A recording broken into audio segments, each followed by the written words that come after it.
time, and it's occasionally mentioned in the press. When it's mentioned, it's called politically impossible. And that's correct. The pharmaceutical corporations are against it, the insurance companies are against it, so it's politically impossible, just as it's politically impossible for Americans to vote on their preferences as to what should be done in Iraq. There's a name for that. It's a name that we use when we talk about other countries. It's called a failed state, a state that has formal institutions. It has formal democratic institutions, but they don't function. There are plenty of states like that. That we call them failed states or elected dictatorships or something of that kind. And if the independent media ought to be pointing out to us that we're one, and as Amy said, matters a lot more to the world if the United States is a failed state than if Honduras is a failed state for pretty obvious reasons.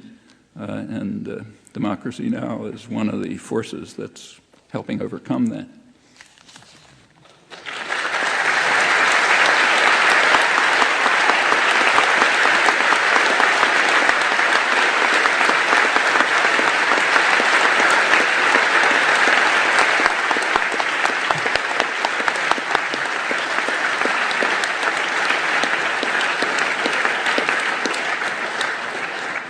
Thank you, Noam Chomsky. You're listening to Cambridge Forum with Amy Goodman, David Goodman, and Noam Chomsky discussing the exception to the rulers.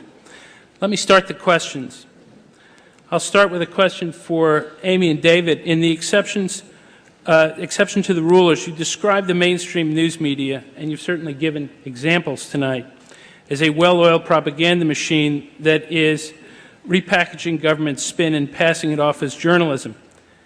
Yet just yesterday, you announced on Democracy Now! That Ted Koppel will devote his entire edition of Nightline Friday to reading the names of Americans killed in Iraq. And I happened to turn on CNN last night, and it did report a fairly substantial story about a poll showing that 71% of Iraqis consider our troops to be occupiers, not liberators. One man said on the air that Saddam Hussein and President Bush should both be tried for war crimes. It was an Iraqi.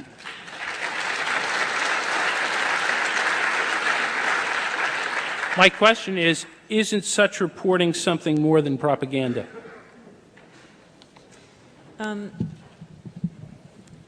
think the latest news on the Nightline story, which is very important, that they're going to read the names of dead U.S. servicemen Friday night, is that Sinclair Broadcasting, which owns many of the affiliates that run Nightline, is threatening affiliates. Everything okay? Is threatening affiliates, saying that they cannot run the program tomorrow night. So we'll see what happens with that, and I guess some will not be running the program. I think that there are exceptions, and I think, as I was saying before, when there is a difference between Democrats and Republicans, we see some difference in the media. I think overall you occasionally see exceptions, but now with the Democrats in an election year, and because the situation in Iraq is undeniable, we get occasional good reporting. But I will say, I'll take an example Noam referred to. He just mentioned Haiti. That's another one of these cases where when the Democrats hardly speak out, in Washington, the media, this just happened the last few weeks, slavishly follows the administration line. February 29th, even if you're extremely observant and you follow the news, you may not realize that there was a U.S.-backed coup that took place in Haiti yet again. This is the oldest black republic in the world, born of a slave uprising. It just celebrated its bicentennial. And on February 29th, according to President Aristide, the democratically elected leader, the number two men in the U.S. Embassy went to the home of the Aristides and told them that they could be killed, thousands of Haitians could die if they don't leave the country, that this group of rebels was going to overrun Port-au-Prince. This is a small group of thugs who were well known. 10 years ago, they and others engaged in a coup against Aristide, once again backed by the United States. My colleague Ellen Nairn exposed in The Nation magazine that the FRAP, the paramilitary death squad, with its leader Manuel Constant, was on the payroll of the U.S. intelligence agencies. That was 10 years ago. Now it's 10 years later. The number 2 man in FRAP, Jodel Chamblain, is the one who's running the show, found guilty of murdering the justice minister of Haiti in '93 and a leading Haitian-American businessman, Antoine Ismery, and others. This is not a popular uprising. It's a small group of murderers who, working with the U.S., were able to force the President Aristide from power. On February 29th, no one exactly knew what happened. Aristide said this guy came to the house, said that they would die, thousands of Haitians would die. Aristide said he asked to speak to the press. Instead, he was taken to a U.S. plane, put on it with dozens of U.S. military and security, and sent off. They didn't know where they were going. When the Aristides tried to lift up the shade, they were told to put it down, and they ended up being dumped in the Central African Republic, a remote area of Africa that has one plane out a week, hard to even make a telephone call. We were following the situation very carefully. February 29th, we didn't know what had happened to the Aristides. On March 1st, Monday morning, we got a call from U.S. Congressmember Maxine Waters and Trans-Africa founder Randall Robinson, who said, "Quick, please take this to the airwaves. We've just heard from the Aristides. They're in the Central African Republic." We took this, we put out the story, put out the transcript immediately. Reporters in Washington questioned Rumsfeld at the Pentagon, said, "Are these reports of Pacifica true?" He started to laugh. They said, "We asked for an answer, not a laugh." And he said it was ridiculous. I've learned after many years of reporting that when a politician tells you something is ridiculous, you're probably on the right track. And but the U.S. media, CNN and others, when U.S. Congressmember Maxine Waters went on the air and said this is what Aristide said, that he was the victim of a modern kidnapping in the service of a coup d'etat backed by the United States, the reporters are saying, "Oh, come on, isn't this a stretch? I mean, what are you trying to say here?" Now, that's actually fine to say to anyone. What evidence do you have, and what leads you to believe this? But did they say the same thing to Rumsfeld when they questioned him, or Powell and Bush on this issue?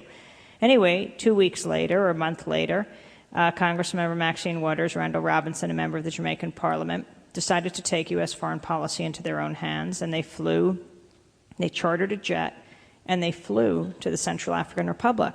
I got a chance to accompany them and chronicle this trip along with Peter Eisner of the Washington Post. We traveled 2/3 of the way around the world, from Miami to St. Thomas to Dakar, Senegal, to Bangui, Central African Republic. Reported on the 7-hour high-stakes negotiation with the dictator. Aristide said to me that night when the dictator went away for a little while to consider the proposal of releasing the Aristides, he said he's got to call the U.S. and France to get his marching orders. Ultimately, this small group of people called the bluff of the most powerful country on earth. They said, if you're saying he's not a prisoner, if he's a free man, then he can do what he wants to. As Margaret Mead said, never doubt for a moment that a small group of thoughtful, committed people can change the world. Indeed, it's the only thing that ever has. And they brought the Aristides back to this hemisphere. And as we flew over the Atlantic, we heard that Condoleezza Rice, Powell, and Rumsfeld were saying that the Aristides were not to return to this hemisphere. Whose hemisphere? And then U.S. Ambassador James Foley, the ambassador to Haiti, said the Aristides were not to return to within 150 miles of Haiti. Whose country? But Aristide did end up in Jamaica, where he had been invited. And during the whole 9/11 Commission controversy with Condoleezza Rice, if you thought she was all caught up with that, whether or not to speak under oath, in other words, whether or not to tell the truth, she was also very involved with putting pressure once again on Jamaican Prime Minister P.J. Patterson to expel the Aristides. They want to control this country, Haiti, the United States, and they don't want Aristide anywhere near it.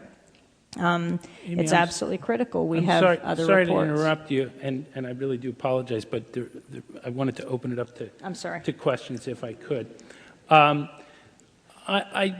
going to hold off on my second question till the end, so there's an opportunity for the audience here. You're joining us at the Cambridge Forum discussing exception to the rulers. The floor is now open for audience questions, but time is short. So please limit your questions to one. Keep your comments short. And because there will be a good number of people in line, I'd also ask the panelists if they could keep the answer somewhat short in terms of the questions. Go ahead. Hi. I wanted to ask a question, Amy, about the story regarding the capture of Saddam Hussein that I understand was reported on Democracy Now! That he had already been captured by the Kurds, and then there had been a negotiated process by which he was put in that foxhole and then miraculously discovered by the U.S. military, partly to say it hasn't been echoed, I don't think, anywhere else, and I'm just curious about more about that story. Did you heard about that? No? Maybe Noam can comment on it more than they have, but we did. The story's been, there's no way of verifying it, but yes, it's been reported in the European media and elsewhere. Could be true. Yeah. That Kurdish soldiers were the first to find him. But how could we know? If there were reporters on the scene, they could tell you. Yeah, I had a question for Professor Chomsky. I was wondering that given that the Democrats supported the war in Iraq and, according to Kerry's vow at least, promised to stay the course of Iraq with 40,000 more troops, given that even years before the war, the Democrats, just like you, Professor Chomsky, supported UN sanctions against Iraq, which claimed the lives of millions of children, given that even the most left-wing Democrats, like Maxine Waters, for example, that you had raised, and also like you, Professor Chomsky, don't oppose this racist system of capitalism outright, but rather seek a more rational and enlightened form of imperialism. And given that the masters of the Democratic Party, just like the Republicans, are the capitalists, why have you come out and lined up behind Kerry saying that small differences between Bush and Kerry can lead to very different outcomes? Now, I am with the Spartacus League, and unlike you, we fight for class struggle against imperialism. I'm sorry, but we I'm fight going to to build ask a you to get to the multiracial question, working please. class party that will fight for socialist revolution. And if you care to find the truth in a newspaper, a working class perspective that takes a side with the workers and tells the truth, check out Workers' Vanguard. Good idea. First of all these things you said are given are false, and you can easily find that out. Second, everything you said that was given is false. Secondly, did I support the sanctions? I strongly opposed the sanctions. I'm sure I opposed them far more strongly than you did. Yeah, look, you had your say. Anyone who wants to find out can. Anyone who wants to check can. Anyone who wants to check can find out. I was bitterly condemning the sanctions, the massacres, and so on, all through the 90s. You can find that out very easily. One point you said is correct. There is small differences in a very powerful system can have large outcomes. If the Spartacus League cared about working people, poor people, people elsewhere in the world who suffer and so on, they would care about the large outcomes that follow from those small differences. If you don't care about what happens to those people and you want to live in some abstract seminar somewhere, then you don't care.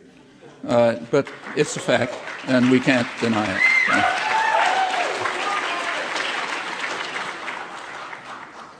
I wanted to ask if you guys knew anything, any history about direct action against corporate media, and for example, picketing live broadcasts, any kind of action like that maybe you could give some information on quickly.